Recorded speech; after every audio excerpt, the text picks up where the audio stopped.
Hi, this is Rabbi Chaim Kaufman. Welcome to our 99th installment in the Torah portion of the week. We're holding by Parshas Nitzavim Vayelech. It's a double parsha. So we mentioned a number of times you have to finish the Torah in 1 year. So there are times where you're going to have one portion that's going to be connected to another parsha, in order that you finish by Sukkot will be the end of Sukkot. Simchas Torah will be the last little bit that you read at the end of Book of Deuteronomy, and that takes care of the entire Torah, and then you start again from scratch. So we're gonna speak about Parshas Nitzavim. It's the last day of Moshe's life, and he addresses the entire nation for the last time, accepting the covenant of God, right, and all that, and great responsibility that they have. He warns them against idolatry. It speaks about repentance and redemption, Torah being accessible, choosing life.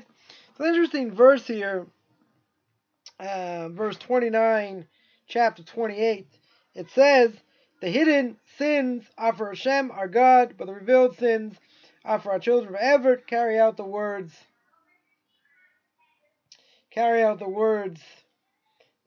of this Torah. It's interesting that, again, that the hidden sins are for Hashem. He's going to know, what we've done in our heart of hearts. It's good, actually, preparation for Rosh Hashanah. And they're revealed for us and our children forever. All right, what does that mean? What does that mean exactly? So, says Mori Verebi Rav Agon Moshe Torah Moshlita should be well. He brings down in Tam Vadas in his work on Chumash, and he says we can explain the way God runs the world. Right? This verse explains how God runs the world, and the reality is we don't fathom it. We can't understand the depth of God's judgment and what He does and how He does it. Right? The reality is God runs the world the way He does, and we can't really fathom it. That His ways are hidden, and throughout the generations, there have been tens of thousands of the Jewish people that have been killed, murdered, gassed in tremendously brutal ways by other nations, etc. And today, people think incredulously on what's going on in Russia, former Soviet Union. There's been tremendous tremendous force of lack of knowledge that they forced the Jews in Russia by not allowing them to be educated, taking away their calendar, right? Anyone who did anything Jewish put in jail and all that. So for 70 years they were in tremendous darkness, and we find as difficult as it is to try and understand what's going on here. So here, Mary points out that this is what it means. These things are hidden from us, and they are revealed in front of God. They are clear to Him. He makes His will known in His Torah, and we still have to keep it. And we absolutely have to keep it. So, what do we see? We see that throughout the generations, and this would seemingly be the obvious question about suffering and why people suffer, and why it is that Jewish people have gone through such a difficult time throughout their history: pogroms, Holocaust, being dispersed amongst the nations, being in exile for the last 2,000 years. Pretty serious things. But Moravia points out the Torah is very clear. If you do what I want you to do, everything's good. If you don't do what I want you to do, then obviously there are going to be repercussions. But the problem is we don't fathom. We don't have a clue why God does what He does. It's hidden to us, but it's revealed to Him. Right? That is exactly what this verse says. The hidden sins are for God, but the revealed sins are for us and our children forever. And we have to carry out God's Torah. So the thing people have difficulty with, well, the thing would be pretty obvious, is the fact that we're punished for what we do. Now nobody wants to say and come out, because obviously it's not politically correct, so everyone watching, these videos that I make certainly know I'm not politically correct, so that's okay. Torah's not politically correct as well, and the Torah's telling us very simply, you don't do what you're supposed to do, that's it. I'm going to come in and take charge. Now, what about those that serve God faithfully? So if they serve Him faithfully, they should be protected. Someone who learns Torah protects them, right, from something bad happening. Now, a person sins, they open themselves up, so Torah has, might have less of a protection, or whatever the case is, but Torah has the ability to protect us. Now, we've seen great people throughout the generations who have died horrible deaths, right? That's exactly what my Rebbe points out. Now, there have been all kinds of strange, horrific deaths. The 10 martyrs that died by destruction of the temple. I mean, horrific deaths, that they go through. And for us to fathom it, we can't imagine. Even if you would say that, okay, if you're close to the king and you mess up, so the closer you are to the king, then the more severe the punishment is going to be. Someone on the low end, it's almost like a mail carrier, and he does something wrong, okay, he'll be punished. But someone who's close to the king, and they don't do what the king wants, even if something minor, relatively minor, guess what? They get slaughtered. Because they're close to the king. You say, well, it's not fair. Well, that means you have higher responsibility. And therefore, if you have higher responsibility and you're holding to a higher standard, then judgment's going to come, even something very minor. So when God created the world, it says according to Kabbalah, it says according to Medrash, when God created the world, He wanted to create it with strict justice. But when He saw that mankind would not be able to live up to strict justice because one minor infraction, zap, right? You get zapped, so that's bad. And mankind wouldn't have been able to withstand that kind of pressure. So God created the world also with rachamim. There's rachamim and din. Rachamim being compassion, din being judgment. So in order for God to judge the world properly, He has to use both aspects of Himself. Right? There are a number of aspects of God, right? God's 13 attributes. And there's the God of compassion, and there's the God of judgment, God of power. So in God's world, it's not a contradiction. In our world, you can't be powerful and compassionate at the same time. Right? That just doesn't work, doesn't go. It doesn't go. So the reality is, what do we have to do? We have to realize that God runs the world in different ways. And God could not have set up the world just in one way. Right? One way being only strict justice. There were few people in history, Rabbi Akiva being one of them, Yaakov Avinu, right? Jacob, our forefather, being another, that could live up to the test of strict justice. Now you see what happened to them. Yaakov doesn't have an easy life by any stretch, right? Starts off with Esav, has to flee from Esav, has a story with Dinah, has a story with Yosef and the brothers, right? He has to go down to Egypt. He has all kinds of things that goes on. That goes on with him that are difficult. Take Rabbi Akiva, he's caught teaching Torah. And therefore, what's he liable for? He's liable for a death penalty. It's not just a death penalty. He gets killed by having his flesh being raked with iron combs. Right? And his flesh is being sold, in the marketplace. So the angels say, or let's say better, not the angels, Talmud tells us, his students, as is having his flesh being raked off his body, says, Rabbi, is that Torah? Is that schara? This is the Torah. This is a merit for learning Torah. So Rabbi Akiva answers, I was always bothered by this verse. Shema Yisrael Hashem Elokeinu Hashem Echad. Right? Hear, O Lord, the Lord God, the Lord is one. Right? Hear, O Israel, the Lord our God, the Lord is one. And then then we have in the Shema, V'ahavta es Hashem Elokecho, Kol vavcha, Kol nafshecha, Kol meodecha. God will love. You should love the Lord your God with all your heart, with all your soul, and with all your might. So Rabbi Akiva said, with all your soul, what does that mean? So he said, I was always bothered by this verse, waiting when I could actually fulfill the verse and die sanctifying God's name. That's pretty darn impressive, right? But not everyone holds that way.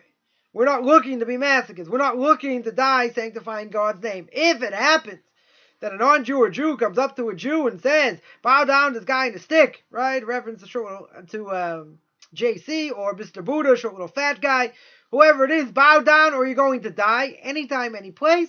For a Jew, you got to give up your life. So, if it happens, that's what you have to do.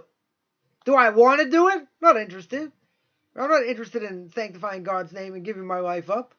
I mean, if I have to, as the Torah says, I have to do. But, I'm not anticipating when I can do that. Rabbi Akiva was on a tremendous high level. Rabbi Akiva understood this is what God wants. And he's waiting for that day. He's waiting for that day in order that he can sanctify God's name. So, as he's having his flesh raked, he tells his students, I've been waiting all this time. Imagine giving this sermon, giving this drasha when he's about to die. And then, as Rabbi Akiva is having his flesh raked, he says, Shema Yisrael Hashem Elokeinu Hashem Echad, and he dies. And then the Talmud says, the Paschal comes out, the heavenly voice that says, Rabbi Akiva's mezumen l'chaye olam haba. Rabbi Akiva is welcome in the next world. Now, let's understand one thing about Rabbi Akiva. There's a lot to speak about Rabbi Akiva. Let's understand one very simple idea. And that is that Rabbi Akiva lost 24,000 students, right, in a period of 33 days, in the counting of the Omer, after Passover. That's over 700 people dying a day. These are great rabbinic scholars, and that's 24,000 people die. He trains and learns with 5 other students, and through them, they carry on Torah Shebaal Peh. They carry on the oral tradition. Without them, we wouldn't have any oral tradition. Now, at the same time, Rabbi Akiva was able to explain even the crowns on the letters of the Torah. Meaning, if you've ever seen a Sefer Torah doesn't have vowels. Right? It doesn't have vowels, and some of the letters have what they look like, crowns on top of them. So Rabbi Akiva could expound for days just on these letters. We can't imagine what a great scholar that Rabbi Akiva was. And keep in mind, Rabbi Akiva started learning at the age of 40. Right? He started very late. He hated righteous people. Eventually he came back, did tshuva, and became the great Rabbi Akiva. So as great as he was, all the Mesiras Nefesh, the self-sacrifice Rabbi Akiva does in his life, he dies sanctifying God's name. So looking at this, we can say exactly what the Talmud tells us. We could say, Zeh Torah, Zeh Schara. This is the Torah, this is the merit for learning Torah, this is what he gets, this is his end. So simply, you look at this verse, what does this verse teach you? We don't have any idea whatsoever what we see. Things that are hidden to God, hidden to man, it's revealed to God. God understands, he understands man, he understands what man does, etc., and he'll dictate whatever he needs to do in this world. Now, we're in this world.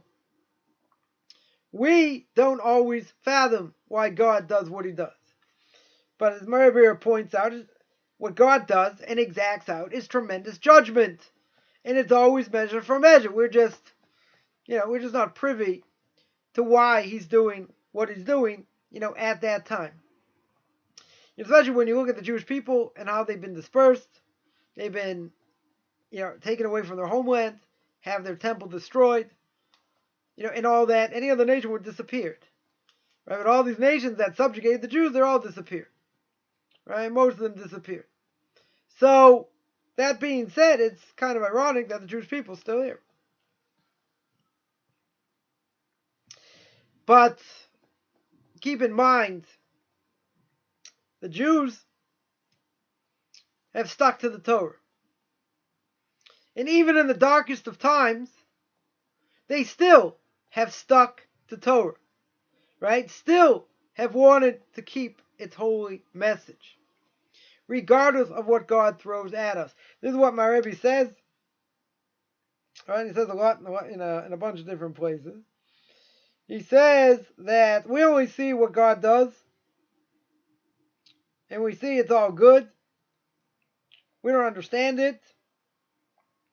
But at the end of the day, regardless of what happens to the Jewish people, we are God's soldiers. Meaning that regardless of what goes on around us, we get to sleep early, we get to sleep late, we're tired, we're not tired, this, that, we still have to pray. We still have to do mitzvahs. We still have to make blessings. There are so many things we're still obligated to do regardless of what's thrown our way. So that means that, it's like we're in God's army. So, as I heard my Rebbe say many times, if you're happy the way God runs the world 95% of the time, the other 5% you won't understand in 10 lifetimes. Now, that's very true, because, we can put a spin on things, we can listen to the political pundits and all this, right, and hear what's going, hear how people spin things. But at the end of the day, it doesn't matter how people spin it. The question is, what does the Torah say? How does the Torah look at it? So, we've now seen the last few weeks, right, as we get closer to Rosh Hashanah, tremendous devastation all over the world. We've seen an earthquake in Mexico. We've seen an earthquake in Japan. We've seen 2 major hurricanes, right? Or if you're Israeli, a huracan, right? You've seen a hurricane in Houston, right? Devastated Houston. You saw even a more devastating hurricane that hit certain parts of Florida, with another one seemingly right behind it, even though not going to be, not going to have as powerful winds, and it's not going to damage, certainly shouldn't cause much damage as the first, hurricane. So, I would say like this, if it was an isolated incident, if someone would tell me, listen, in Florida, it's hurricane season, right? This is the time when hurricanes come. Some come stronger, some come weaker, right? A lot of times they go out to sea and they actually miss hitting, again, sometimes there will be damage, other times there won't be. But a person could explain it away very simply. It's hurricane season. Get it? This is the time for hurricanes. So, okay, this was a nasty one. Tremendously nasty one. Okay, I get it. But then why did Houston get hit? And what's the deal with, earthquakes? And California's on fire. I mean, all these things going on, seemingly all at once. If you tell me just hurricane season, okay, maybe, in theory, I could say, we'll attach it to nature. It's nature. This is what happens. Or what sometimes can happen. You can have hurricanes in Florida at this time. This is natural. Right? That's why they call it a natural disaster. Get it? Natural disaster. But within Judaism, there's nothing natural. It's not nature just decides, oh, I want to make this big, this big rainstorm, in Florida and cause all kinds of damage. Can't do it if God doesn't want it, if God doesn't want it to be done. So there's nothing natural about it. It's being caused because God wants it. Now, why does God want it? Okay, I wouldn't be making this video, and and I'd be world famous if I had that information. So I'm not privy to that information. One thing for sure, if all these things are happening at once, and in the summer, you had all kinds of terrorist attacks, in Spain and in England, France, right, all over Europe. Tremendous heat in Israel, which pretty amazing. I've never seen a summer like this. Everywhere, just constantly hot, right? Today's weather hot, tomorrow hotter, next day hotter, right? That's all it's been, hot and humid. I guess kind of like Florida in the summer, also getting a little taste of that, except without rain. Nonetheless, there are a lot of things going on. It has nothing to do, with global warming or anything, like that. If all this would happen in the winter, okay, it's a wake-up call as well. The fact that it's happening right before Rosh Hashanah is not a coincidence. So says the Rambam. The Rambam says the laws of repentance. The Rambam says we have to look at the world that there's a scale. It's going up and down like this. And whatever I do right now, we either make the scale go up, go down. Just like a person gets judged. And if God says, well, I got to give him a negative judgment, he's got an opportunity to repent. So God will say, I'll send him a disaster somewhere, or something will happen. It should wake you up. If it doesn't wake you up, then I have to hit you directly, right? God doesn't want to have to do that. But kind of like a parent has to rebuke a child, same thing. Parent doesn't necessarily want to have to do it or have to punish a child, but sometimes child warrants punishment. Nonetheless, you have to be blind not to see what's going on. Someone told me a few days back, wow, God's really sending a message. That was the comment. God's really sending a message. So what was my answer? Or should I have said, well, what is the message? Tell me, what is the message? And what they would have said is, I don't know. Don't live in Florida. That's the message. Yeah, God's sending a message. At least this person is probably 99% ahead of everybody else. Because everyone else isn't asking the question, wow, it's a message. They're just figuring out how they can save themselves and flee. But keep in mind, what was this past Sunday, when the hurricane was hitting full force in Florida, beginning of football season. Now, because of the hurricane, okay, I can understand places in Florida, probably the ratings are down, right? Because no one had electricity, so probably good reason, right? Ratings are going to be down. But don't think anywhere else in America people are so worried about this hurricane, so worried about their fellow Americans that they're not watching football, right? That's already sacrilege. How can you even say such a thing? There's so much going on out there, true, but bottom line, football is football. Don't mess. We live for this, 16 games a year. Playoffs, Super Bowl, most watched game of the year outside of the World Cup. The finals of the World Cup. So, don't bother me with details. Don't bother me with everyday stuff. Football's my day. Sunday's my day. It's in the middle of the potentially single greatest hurricane of all time. Right, we'll see how much damage it's done or whatever. But pretty potent. 150 mile an hour wind. I mean, it's pretty potent. Say, sorry, I have electricity. I'm watching football. I'm not worrying about it. Right? It's not even an afterthought. Guarantee these places weren't, these stadiums weren't empty. Unless the team stunk, then okay, then I can understand. But in general, business goes along. Right? Stuff happens, keep moving along. So, God's sending this big message. Right? You're going to say, wow, you're a prophet, you know what the message is? Oh no, I'm not a prophet, not the son of a prophet. We don't have prophets today. Right? The only people that have prophecy are imbeciles, or we call mentally challenged people, or children. Well, guess what? Children don't have prophecy. Mentally challenged people don't have prophecy. Right? They're not giving over prophecy. So, you want my opinion? Well, that's why I'm doing this video, right? You want my opinion why it's happening? It's a wake-up call. It's a very serious wake-up call. It's no coincidence it's right before Rosh Hashanah. You hear the shofar? Shofar's supposed to wake us up. But you know what? The shofar, the Ramchal says in Derech Hashem, in the way of God, which I give a class every Tuesday night, 9 o'clock, New York time. So the Ramchal says that there can be judgment, and there's certainly, any of these things is definitely judgment on the community or wherever it happens. There's judgment, and what is the purpose of the shofar? The purpose of the shofar is to arouse God's compassion. When you arouse God's compassion, then even if there's judgment, it can be done with rachamim, with compassion. So I'll give an example. Let's say someone was in the path, where they lived in the straight path of this hurricane.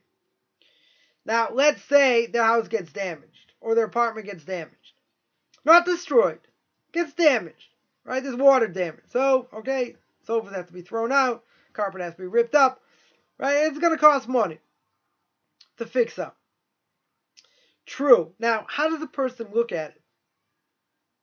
Does the person look at it and say, wow, I should have so much gratitude, it could have been 10 times worse, I could have lost everything? Or do they complain and they say, wow, what a terrible thing, this storm, it cost me this and it cost me that, and start cursing and whatever. So the answer is that if they look at it that way, they miss the point. Why do they miss the point? Because they should be showing gratitude that it's not a total loss. Even if they lost money, okay, it's a loss, but not the same as losing your entire house. Not like there's a tornado, right? And it picks up first all the trailer parks and then everybody else, right? Starts there first. So, it starts just removing parts of your house. So imagine, turns your house into a piece of rubble, within like 35 seconds.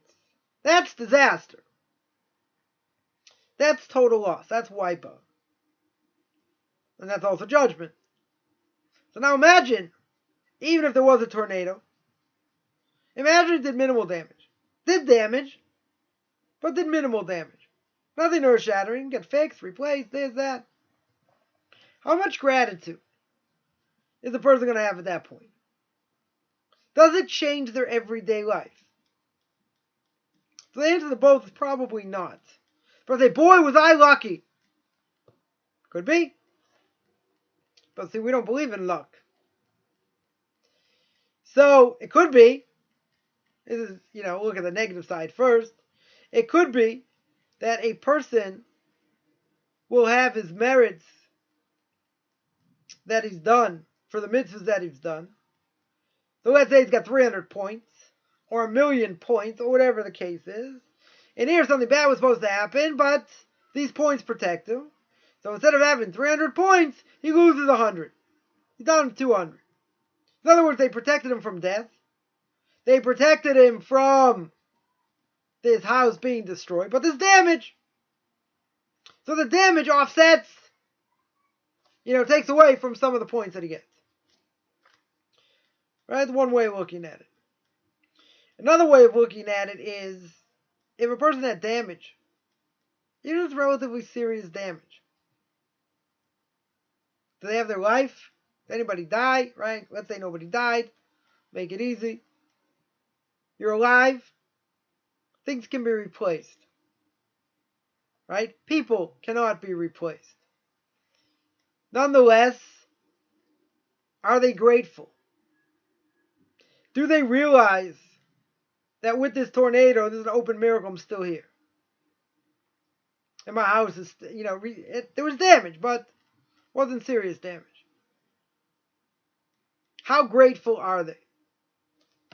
Right? So we live in a very ungrateful society.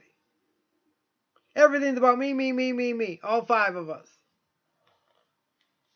And we only give lip service to things, and we realize the value of things once we don't have them. So I would say very simply, if someone's house got hit and there was damage, but the house is not a total loss. There are things you're going to have to pay out of pocket take care of. Fine. Couldn't it have been a lot worse? Right? I'll go on record. Right? Since we're videotaping this. I'll go on record. Couldn't it have been worse? What do you say? How much worse could it have been? You have no house left. You're not going to be able to live there for months because of all the damage. That's worst case scenario.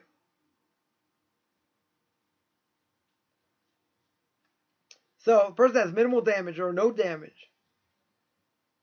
All the more so, you have to be grateful. Because then God can say, look, okay, these people have to be punished. I saved this person, I saved that person. They didn't really have any damage. Are they grateful? Because if you're not grateful, then if God ever wants to do anything in the future, He's going to come back twice as strong. Because you didn't get the point. Point is that you should have been grateful. You should have been thankful. You should have acknowledged what happened. Person shouldn't say, well, I think God's trying to send a message. Yeah, what do you think the message is? It ain't positive. Right? Definitely not a positive message. At the same time, we could still look at judgment in the eyes of mercy. Because even if part of the house is not salvageable, or certain parts aren't, or whatever, but you don't lose the house.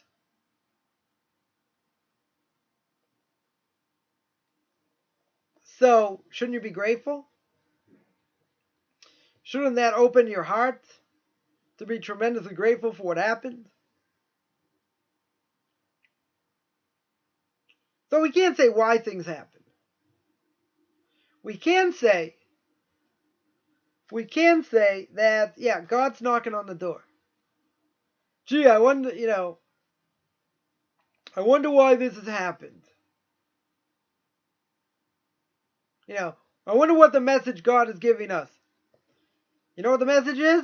We're not holding what we need to be doing. This place is worse than other places that had to get hit. There was judgment. Tremendous judgment. And it also means that hurricanes, that earthquakes, typhoons, tornadoes, they're not natural. God's the one in charge. God is the one directing where they're going to go, where they're going to hit, when, etc. He's the one that puts all that together. So people say, why does God do that? So the answer is, I don't know. Why specific places get hit is anybody's guess. Probably not too many good things going on in these places. But then you see innocent people get taken away, and yeah, we can't fathom God's ways. This is exactly what the point of the verse is. God's ways are revealed to Him, not to us. And that's okay, because it's not for us to understand. We're not the one running the world. We're not the one seeing through God's eyes. We're not the one seeing the measure for measure. All we see is destruction. All we see is people suffer, whether financially, whether physically. Right? We witness this all the time.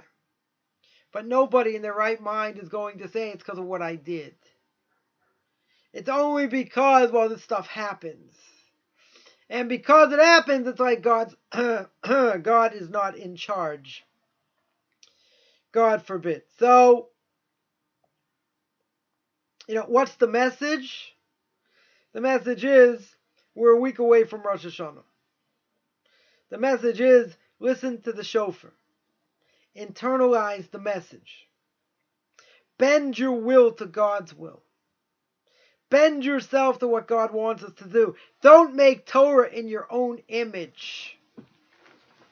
That's not what you want to do. It's about being the real deal. And living inspired. Say, Rabbi, how can I do that? Half of Florida has been destroyed. Thousands of people, no power. You look what's going on in other parts of the world, it's destruction. You got North Korea, you got earthquake, you got all these things going on. How am I supposed to live in this world? You see hatred, We see bigotry. We see people who we think should be punished living it up, having it easy. And the answer is, you're going to love this answer, there are no answers. We don't have answers. Because we're not God. But you see, one of the 13 principles of faith, brought down by Maimonides, the Rambam, and that is, one of them is God is absolute. There's no moral relativism. Everything happens for a reason. It's measure for measure. And guess what? Same God is absolute is the same God that can enact reward and punishment. Right? He can reward and he can punish. Now, there are many ways God can do that. And there are many ways, and there are different ways that God set up the world. And what we're doing in this world and how we're supposed to tap in and etc. So bottom line, as we say in the second paragraph of the Shema, you do what's good, fine. That's what you're supposed to do. You don't do what's good, there's payback. No, you don't have choice. You want to throw off the yoke of being a Jew, you can do whatever you want. There's still payback. You can convert to another religion, you're still a Jew. God's going to say you can run, but you can't hide. Yeah, sounds like the boogeyman. Doo-doo. God wants us to tap in. See, this time of year, it's very easy to get in the mood to want to tap in. Because this is when God is closest. This is when the ability to repent, to do tshuva, is the best time to do it. Because God is nearer than he is any other time during the year. So we have to take advantage. We still have time. Still have another week to go.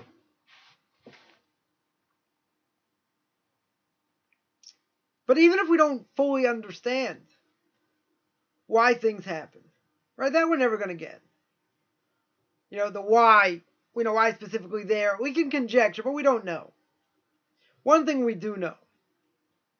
The one thing we do know is there's judgment. And God judges. You know, why should a 3-year-old fall in the manhole and die? I don't know. Why should the person running after them tries to save them is in a coma for 8 years? I don't know. You know, I can't answer why that is. Well, there are plenty of things I can't answer for. But see, I'm not God. You know, and if we quote unquote buy in to how God set up the world, this is a question. It doesn't push away the question. It's still a legitimate question, but if we understand God needs to do what he needs to do, we just have to figure out how we're going to deal with it and how we're going to cope, you know, through the Torah and through Torah philosophy and all that. Fine. But see, God's not wrong. God doesn't make mistakes. Because God is absolute. Every single thing in the world goes where it needs to be. And it's being controlled. Nature is God. God is in charge of nature. He's not disappearing from nature. He's not creating the world and disappearing. So he's in charge of every last aspect. We say every day that God renews creation on a daily basis. And on Rosh Hashanah, God renews the world. And it's the birth of mankind. Not Jews. Mankind. All mankind. See, all you non-Jews out there, even if you don't want to convert, that's fine. But you're also going to get judged on Rosh Hashanah. So God's going to watch out who's been naughty and nice. And God is going to judge it. However he's going to judge it. So we're in the fight for our lives. The big court case. Hopefully we pass. But at the end of the day, God wants to see one major thing. He wants to see a person's putting effort and he wants to change. And he looks at his life and understands who he is. He understands, you know, where we've been. What we've been doing. And he wants us to change. So, if we don't change, what's God going to do? He's going to stir us up a little bit. Whether it's by sickness, whether it's by financial issues, whether it's both, All kinds of things God can do to wake us up. Wouldn't it be better to be woken up without all that? Wouldn't it be better to live at a high spiritual level without all that? Answer, yes. But does a person normally grow exponentially when everything's good? He's got plenty of money, all's well in the world? No, doesn't pray as hard, if he prays at all. Because God gives him what he needs, and that's it. He disappears. God's like, here, take this. Don't bother me. Be happy. Go on with life because I'm going to destroy you in the next world. I'll make sure you're not going to get there. I'll give you everything now. Someone who's really, truly seeking, someone who really wants to grow, they really want to grow, so good. God's going to help you. But he doesn't say it's going to be easy. And there are a lot of painful things a person may see. It's hard to fathom. And again, this is not a cop-out answer. We're not God. God runs the world. The whole point of Rosh Hashanah, read the liturgy, is making God king, putting him king over ourselves. That's why when a person makes a blessing, or let's say better, when a Jew makes a blessing, and they say, blessed are you, God, king of the universe, that's a blessing. First you're calling him God, and then you're calling him king of the world. If you mention God's name without king of the world or vice versa, it's not a blessing. It's nothing. You don't even have to, it's not even considered a blessing in vain. Because it's not a blessing. Therefore, when a person makes a blessing, you're thanking God for what he's given us, and you're acknowledging he runs the world. That's a major thing. So, one of the great rabbis, the last generation, had a lectern he used to learn at, and in front of the lectern he wrote down, Shivisi Hashem Unegdi Tomi. I should always remember God's in front of me. One of his students asked him, why do you have that in front of you? What's the point? You're such a great rabbi, you need to have that in front of you, that I'm standing in front of God? Always? So he said, anytime I learn Torah, I sit down or I stand up to learn Torah, that I never ever want to forget that I'm doing it as another quote-unquote academic discipline. I'm doing it because it's holy. And I never want to forget it's holy. Right? That is the goal. To take the Torah and it should make us holy by the fact that we study it, by the fact that we learn it, by the fact that we'll do anything to acquire it. Just like King Solomon says in Proverbs, it has to be as precious as rubies, as diamonds, as gold. If not, it's a person's not going to get it. Because you have to want it. It's something that's so important you have to desire it like nothing else. Now, it doesn't mean a person can't have a portion in Torah. Everyone has a portion in Torah. But see, the ones who make it are not the ones that are geniuses. Right? The ones that have the high IQs. The ones that make it, that become great, are the ones that give so much self-sacrifice. They learn when other people don't. Right? They strive like they can't imagine. Like this is their last day on earth. So they're going to make the most of it and learn and learn and learn and learn and do whatever it takes. Is it easy? No. Torah is very hard. Right? Probably one of the hardest things you can learn. So, it takes tremendous effort. But even minimal effort, everyone according to their level, Torah promises anyone who taps in, you'll get something out of it. There's no such thing as if someone taps in, they didn't get anything out of it. Again, everyone at their own level.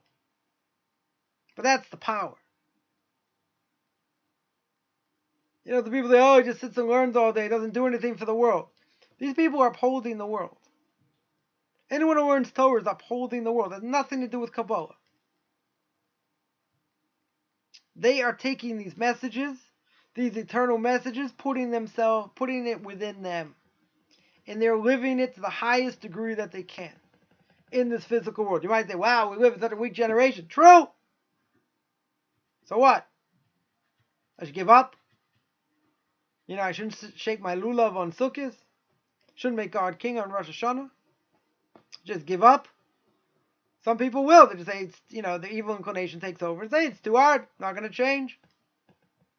I'm not so bad, so okay. So I have less of a portion of the world to come. No. It's a big mistake. There's no guarantee. You have a portion of the world to come. The Mishnah says every Jew has a portion of the world to come. Yeah. And then it goes on to say who could lose it. How a person can lose it. But God's not a big ogre. He wants someone to change. Someone who grew up as a potato farmer in Idaho is going to cut him some slack, but they're not guiltless. No offense to anyone living in Idaho or as a potato farmer or both. They're not guiltless. They're just lacking knowledge. Ignorance isn't bliss. You're going to pay a price, for being ignorant as well. So we have to take stock, even if we didn't come from these places that got hit. They got hit pretty bad. We're really going to take stock of their lives. We should be doing it all year round, because we live in such topsy-turvy world right now.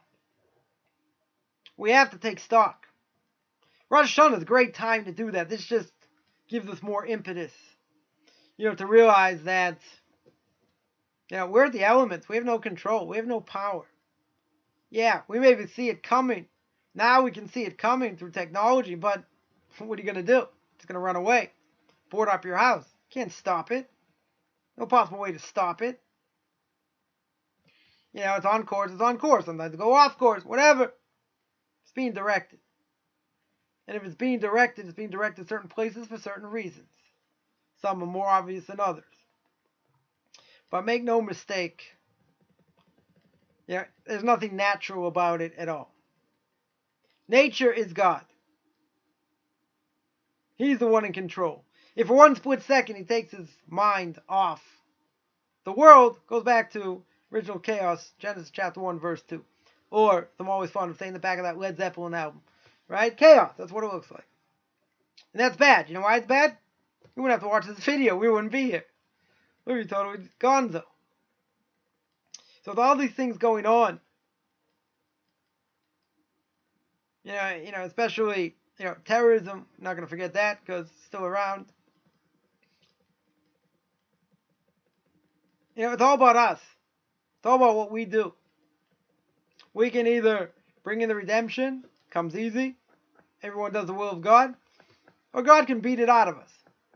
It certainly looks like the latter, not the former. Right? But it can certainly be beaten out of us. So, if we don't get the picture now, it's going to be much worse. Much worse later. As I mentioned my Rebbe months ago, I said, it looks like before it gets better, it's got to get worse, right? There's me, Mr. Doom and Gloom. Right? It's going to get worse, right? Right? We got a lot to pray for. All right, we definitely have a lot to pray for. So our hearts go out to those, that have suffered, lost property or whatever. But it gives them strength to continue, to go on, and to realize even when it's difficult, even in difficult times, God's still there. He's still giving us the ability to tap in. There's a week left before we get to Rosh Hashanah. We've got to take stock now. Got to take action now. Got to move and have that positive judgment. I want to remind everybody that I made a course, Discovery of Biblical Path, that anyone coming out of idolatry or Christianity or whatever, that if they want to know what it means to be a Noahide or to be a Christian, I have 6 modules.